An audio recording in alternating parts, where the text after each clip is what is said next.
Have you ever had a moment when your car radio suddenly stopped working after changing the battery or fixing something? It can be really frustrating, believe me. But don't worry, you're not the only one experiencing this problem. Let me explain what's happening. Many car radios have a special security system to prevent theft. It's a clever feature, but sometimes it can accidentally lock you out of your own radio.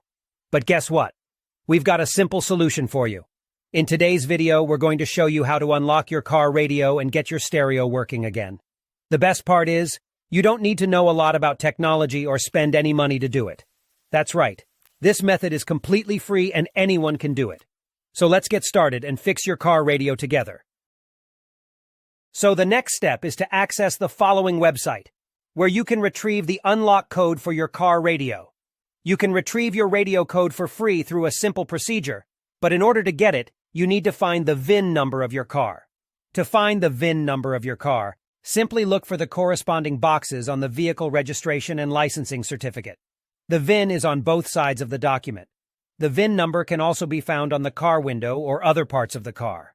Once you find the VIN number of your car, you only need to complete a simple form with the car model, VIN number, and a valid email address. You will receive the radio code via email. You will receive an email like this.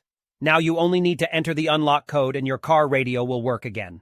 I hope this video was helpful. Please don't forget to like and subscribe to my channel.